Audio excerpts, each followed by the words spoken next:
et que nous accompagnons et accompagnerons dans la durée. Vous pouvez compter sur la détermination de la France. Merci beaucoup, Président. Merci beaucoup, Monsieur le Président, cher Emmanuel.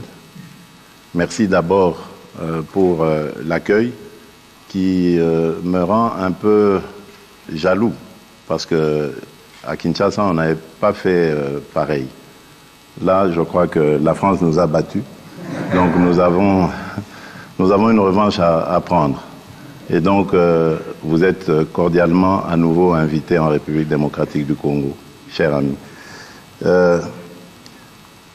Merci également, je crois que le Président a tout dit, je ne vais pas revenir sur les détails de nos discussions, mais ce qui a le plus retenu mon attention, c'est l'engagement encore plus grand de la France aux côtés du peuple congolais, surtout dans ce que nous subissons comme guerre injuste qui nous est imposée par le Rwanda, qui soutient le M23. Et je pense que avec les discussions qu'on a eues aujourd'hui, une lueur d'espoir pointe à l'horizon. On peut compter, je peux le dire, c'est un risque que je prends, mais je l'assume. On peut dire qu'on peut compter sur la France qui sera à nos côtés pour trouver cette paix.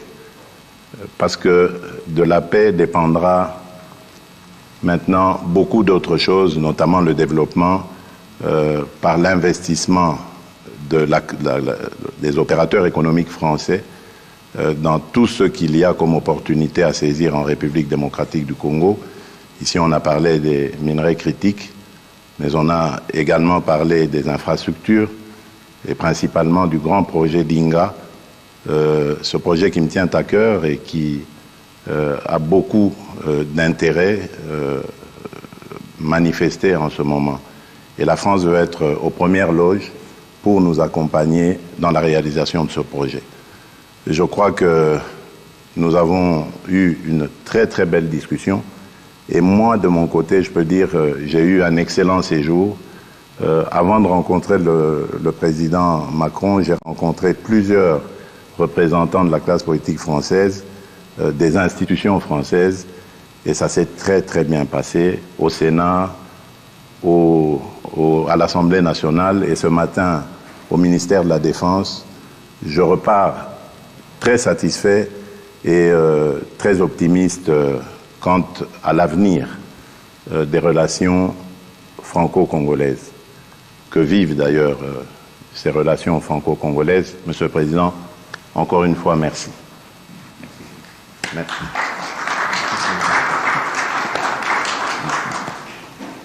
On va prendre, je crois, 2 questions. Bonjour, messieurs les présidents.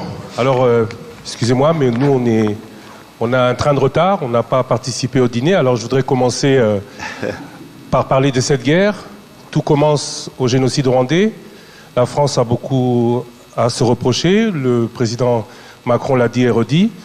Ce serait peut-être l'occasion de lever ou de déclassifier les documents toujours secrets pour savoir ce que l'on a exactement à se reprocher. Alors aujourd'hui, la guerre continue et des sanctions sont demandées par la République démocratique du Congo. Ma première question, c'est est-ce que cela a toujours été ou est toujours à l'ordre du jour?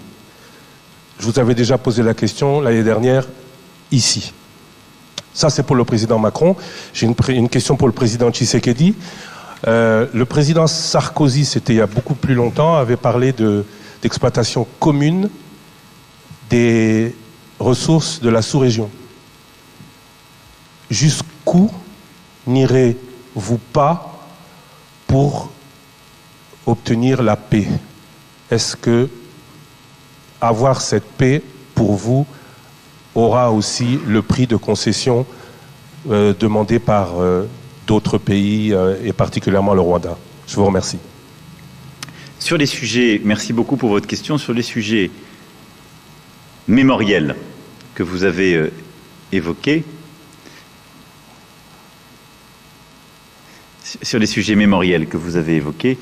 je veux ici être très clair. Il y a un exercice inédit, pas simplement de transparence, mais scientifique qui a été conduit à ma demande.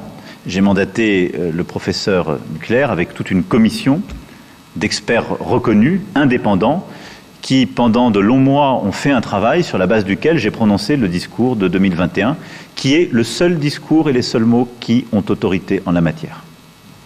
Il y a ensuite un travail historique et historiographique qui se poursuit, et tout a été mis à disposition avec un dialogue et d'ailleurs même un changement de nos règles à la lumière de ces demandes. Donc je vous renvoie là aux travaux de la commission Duclerc, à mon discours de mai 2021 sur ce sujet. Maintenant, je parle d'avenir. Sur la situation, notre volonté, c'est de la régler d'un point de vue militaire, sécuritaire et d'un point de vue politique, car tout se tient. Et vous avez raison, la situation que connaît l'Est de la RDC étant enquistée au fond depuis 3 décennies, et certains ont pris des habitudes, il faut bien le dire, et elle suppose d'avoir une réponse à l'égard de tous les groupes armés. C'est pourquoi je vais ici être très clair, puisque vous m'interrogez de manière générique sur la question des sanctions. La France, d'abord, a condamné publiquement les agissements rwandais à l'est de la RDC, et ce, à plusieurs reprises depuis la fin 2022. Nous avons aussi pris des sanctions. Au niveau européen, c'est parce que la France a plaidé, justement pour le renforcement du régime en vigueur en décembre 2022, que des mesures restrictives individuelles inédites ont été prises, 6 mois plus tard, à l'encontre des groupes armés congolais M23 et FDLR, et d'un officier rwandais impliqué sur le terrain, au Nord Kivu. Nous continuerons à explorer cette voie à chaque fois qu'elle sera nécessaire. On a d'ailleurs parlé très précisément avec le président de ce sujet. Pour le moment, nous considérons que, d'abord, on continuera à apporter des sanctions comme ça individuelles et ciblées en fonction des évolutions sur le terrain. Notre priorité, elle est à l'action DDR à l'égard de tous les groupes armés, réimplication des forces régionales onusiennes reconnues et acceptées par la RDC sur son sol, et avec un travail et des engagements que nous demandons au Rwanda. Et ce faisant, nous pensons que le dialogue et la recherche de la solution diplomatique et sécuritaire est plus efficace à ce jour. Mais rien ne doit être exclu, et nous ferons tout ce qui est utile à chaque étape, comme nous l'avons fait tous ces derniers mois et ces dernières années. Oui. Ce qu'avait dit le président Sarkozy il y a quelques années était peut-être sujet à débat en ce moment-là, mais je pense que beaucoup d'eau a coulé sous les ponts depuis lors. Et aujourd'hui, la situation est totalement différente. Je suis moi-même témoin vivant de ce que je vais dire. Lorsque je suis arrivé à la tête de ce pays, j'ai tendu la main à tous nos voisins. J'ai fait le tour, on en a 9, je les ai tous vus, particulièrement le Rwanda et l'Ouganda, pour tirer un trait sur nos tensions du passé. Et nous avons expérimenté ce dont avait parlé le président Sarkozy, c'est-à-dire cette coopération sur des projets, des joint ventures, une coopération qui allait mettre ensemble nos pays et déboucher sur le bien-être de nos populations. Mais j'ai été payé en monnaie de singe. Je ne vous l'apprends pas. Vous le savez, nous avons été poignardés dans le dos par le Rwanda qui, au lieu de se contenter de cette proposition que je faisais, qui allait garantir une transparence dans nos échanges et garantir aussi le principe gagnant-gagnant dans cette collaboration, ils ont préféré continuer ce trafic illicite qu'ils mènent sur le sang du peuple congolais. Et cela me rend donc plus réfractaire à l'idée de pouvoir rééditer cette expérience. En tout cas, du moins, tant que sera à la tête de ce pays le président Kagame. Peut-être que les choses évolueront, qui sait, mais en ce moment, malheureusement, le rêve du président Sarkozy n'est pas réalisable en République démocratique du Congo. Bonjour, James André pour France 24. Alors au fond, j'ai une question qui est pour vous deux présidents d'ailleurs. C'est-à-dire qu'en fait, on voit que le processus de Luanda patine depuis maintenant 1 an. On peut dire que la situation dans le Nord Kivu est pire aujourd'hui qu'elle ne l'était il y a 1 an avec le M23 qui a avancé, qui entoure Goma. Il n'y a pas de dialogue. Vous venez finalement de le dire à l'instant, Monsieur Tshisekedi, vous ne voulez pas parler à Paul Kagame pour l'heure. Donc ma question est d'abord, pour vous, qu'est-ce qu'il faudrait pour que eh bien, vous vous mettiez à la table et que ces discussions puissent reprendre? Et Monsieur le Président Macron, je voudrais savoir si vous pensez aujourd'hui que la France, qui est engagée à la fois au Rwanda, on le sait, fortes relations diplomatiques et militaires, et avec la RDC, peut encore, on va dire, peser sur ce processus qui, on le voit, se porte très mal. Il y avait eu avant cela le processus de Nairobi, qui lui aussi s'était terminé en échec. Donc comment peut-on sortir de ce nœud? À la fois, que peut faire la France et qui faudrait-il pour que vous alliez parler à Monsieur Kagame? Mais vous l'avez dit, monsieur le journaliste, en parlant de Goma, vous avez dit que Goma est presque totalement asphyxié. C'est fait exprès parce qu'ils ont profité d'un moment d'accalmie,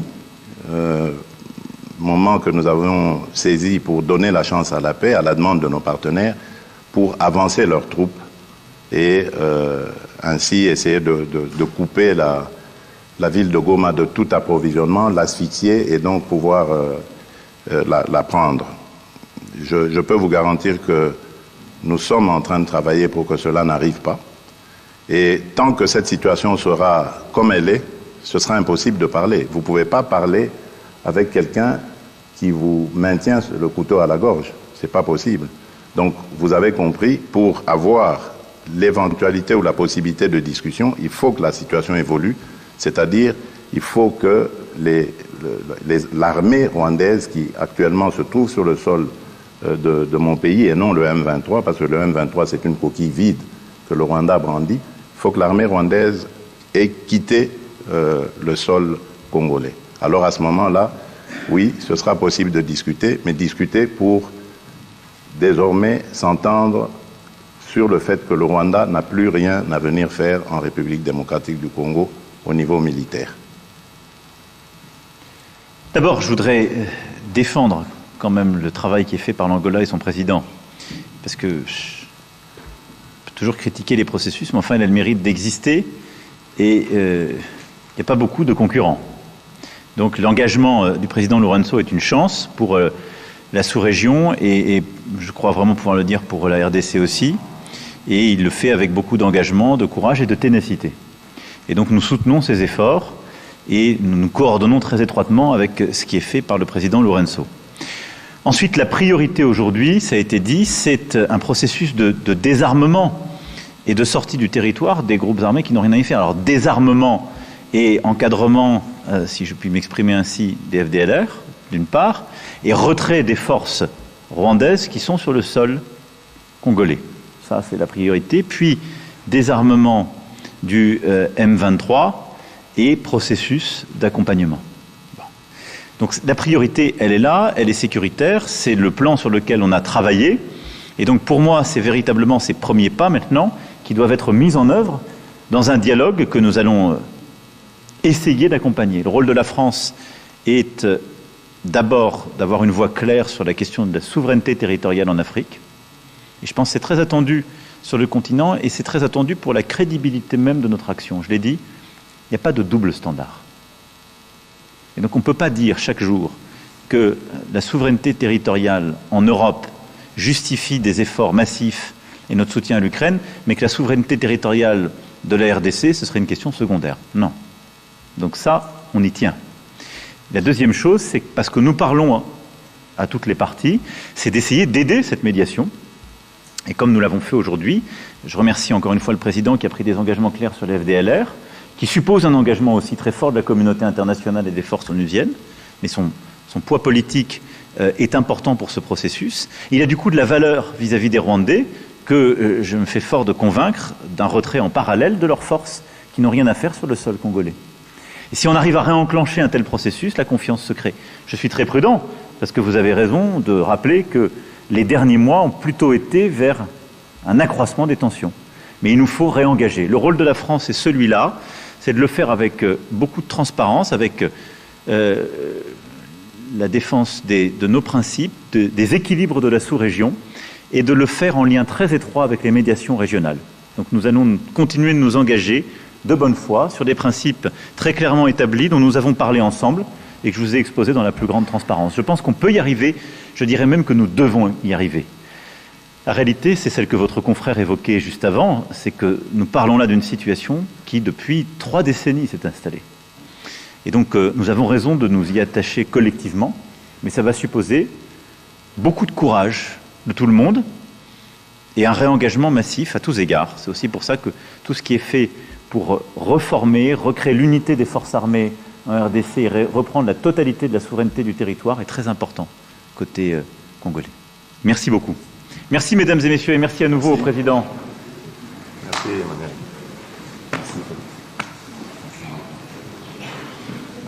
On a exactement.